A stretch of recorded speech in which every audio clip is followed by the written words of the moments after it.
Agora, velho Vamp, Vanderlei Nogueira, Mauro também, o Romário deu uma entrevista, hein?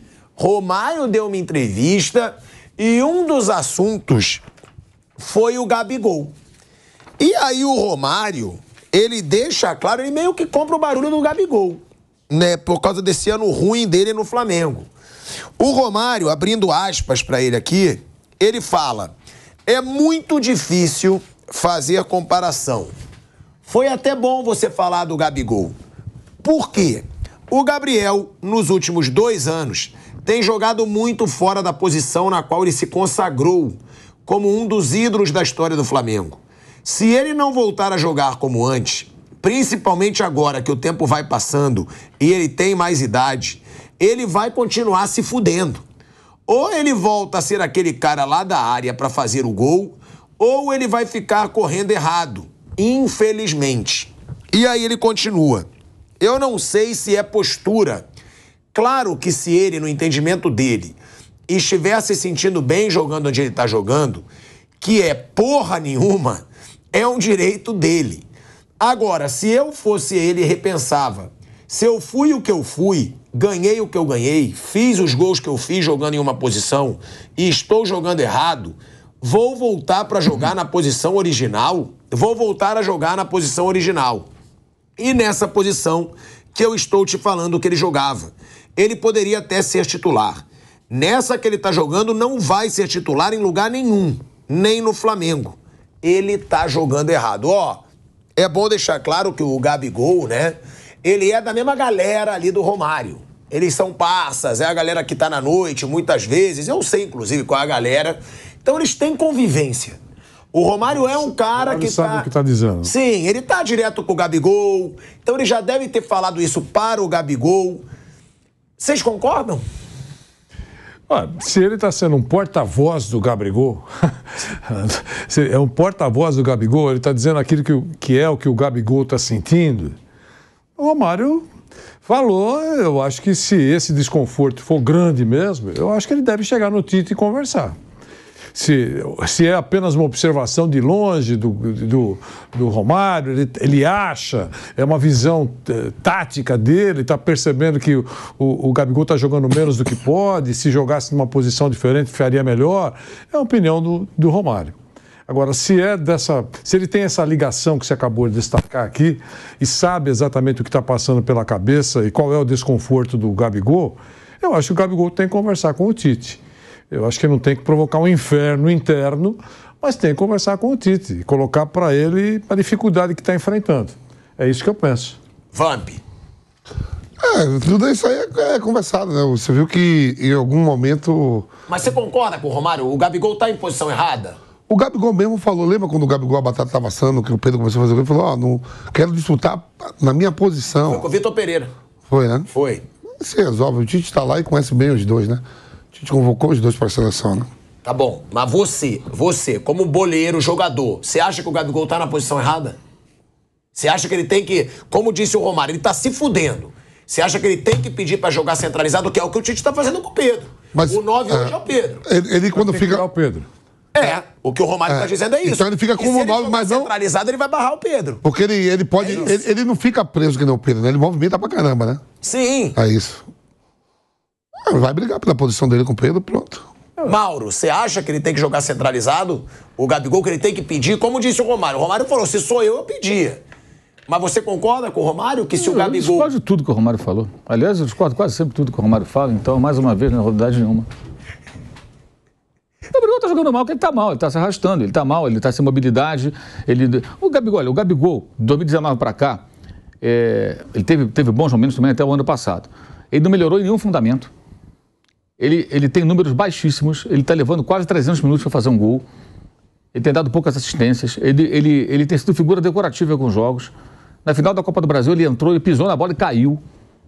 A fase técnica dele é um horror, é péssima. Ele deveria parar, repensar e entender o que está acontecendo com ele para voltar a jogar bem. Não é culpa de ninguém, não. E ele nunca foi um centroavante de área. Ano passado, ao lado do Pedro, jogou muito bem. O Pedro como referência e ele com movimentação. Ah, que o Pedro foi para a Copa e tudo. Até o Tite falou isso na própria entrevista quando ele se apresentou. Ele falou que, para mim, são caras diferentes. O Pedro foi porque o Pedro era um 9. Ele queria um 9 típico para ter no grupo. E o Gabriel, o jogador, tinha uma característica que ele achava que outros caras ali poderiam preencher essa lacuna, né? Sendo um segundo atacante e tudo mais. Ele entende que os dois não disputavam o mesmo espaço. Que o Pedro disputaria, de repente, com o Matheus Cunha. Né? Centroavante. E na época foi mesmo, né? O que a gente comentava até, toda a imprensa era isso. Quem vai? É o Pedro ou o Matheus? Foi o Pedro que foi para o Catar. Mas eu discordo, acho que não é isso, não. O problema do Gabriel é outro. Acho que ele precisa realmente se tocar. E até agora não formalizaram a assinatura do contrato dele, da renovação. A informação que eu tenho é que deixaram alinhavado com o departamento de futebol, a decisão é do presidente Rodolfo Landim, e praticamente todos os vice-presidentes, dirigentes, todo mundo é contra. Há uma fortíssima oposição. A renovar com o que ele está pedindo, né? A renovar agora, porque o contrato não acaba agora. O do Bruno Henrique acaba agora em dezembro, por isso a renovação. Acaba daqui a um ano, hoje é dia 31 de outubro. Então faltam exatos 14 meses para terminar o contrato do cara. Então por que essa renovação agora e com aumento, sendo que ele está jogando mal? Muita gente questiona isso. Ah, que no meio do ano ele pode assinar um pré-contrato. Vamos ser sinceros, jogando o que o Gabriel está jogando, se continuar assim, quem vai oferecer o que custa mensalmente o Gabriel no meio do ano? Quem vai fazer uma proposta? Ele está jogando... O Palmeiras vai para tirar o jogador do Flamengo? Tá bom, mas... Talvez. Se ele estiver bem, você acha que se ele estando bem, tem clube melhor. Quando eu jogava, os caras falavam, o melhor lugar do mundo para jogar recebendo dia é o Flamengo.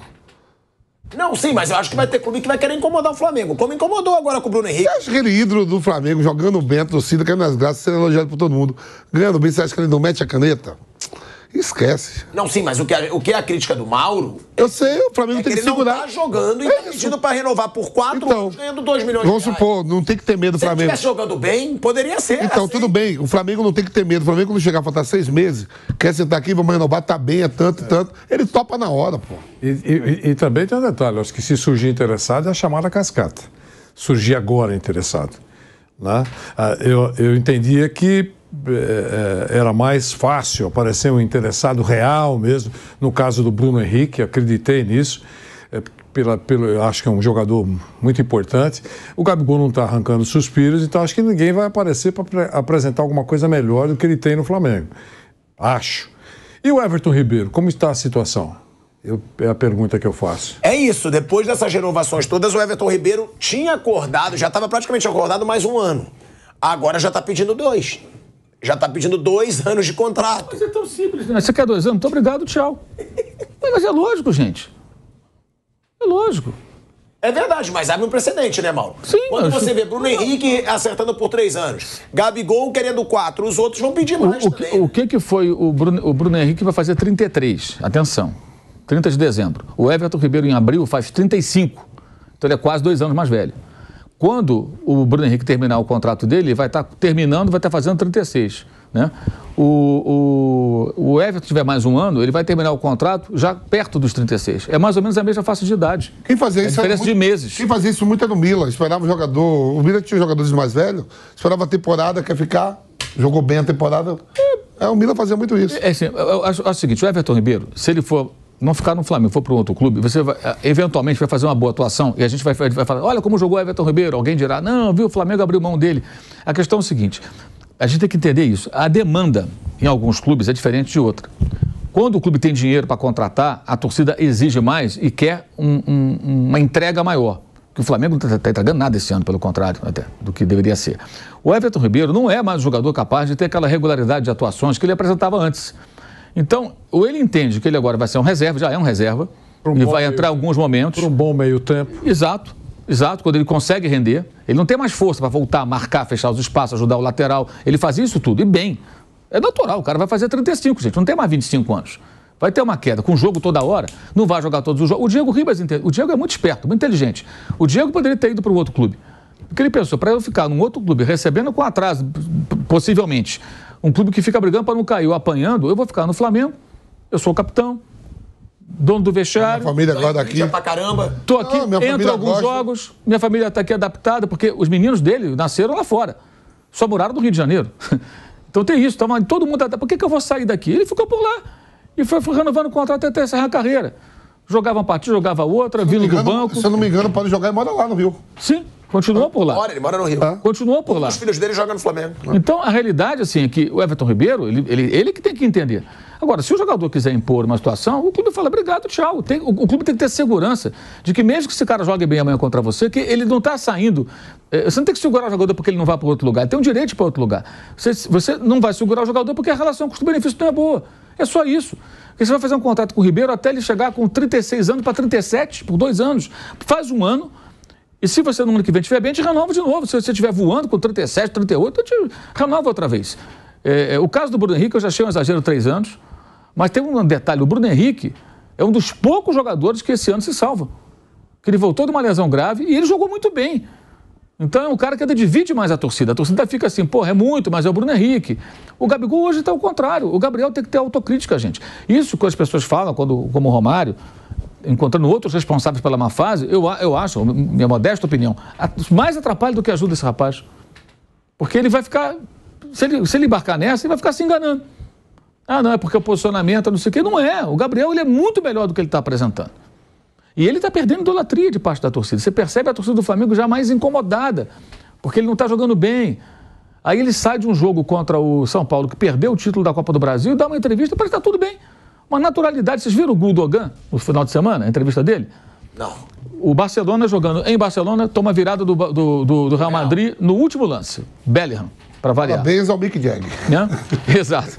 Aí chega lá o Gundogan para dar aquela entrevista lá, com aquele painel atrás, depois do jogo. Inconformado. Ele falou o seguinte, em outras palavras, falou assim, olha, eu no vestiário eu achei um pouco estranho, porque o pessoal estava chateado com o resultado, mas não estava chateado como deveria estar. E de onde eu venho, uma derrota não é aceita. Ainda mais uma derrota para o grande rival em casa. Ou seja, no Manchester City, quando o City perde um jogo importante, perde o jogo para o Arsenal, o Guardiola fica espumando, cobra os jogadores enfia a viola do saco, todo mundo leva um dever de casa. Cara, por que nós perdemos? Erramos aonde? Por que isso aconteceu? Não podemos errar de novo. Ganhando já faz isso. Ganhando faz isso. Aí, o que ele estranhou é que ele está acostumado num ambiente de muita cobrança, e quando chegou agora no primeiro super clássico dele, o time perdeu e o pessoal estava achando mais ou menos normal. Ah, é do jogo, é do jogo. Então são maneiras de... O Gabriel precisa se cobrar mais. Essa entrevista do Gundogan vale para ele, vale para muita gente do Flamengo.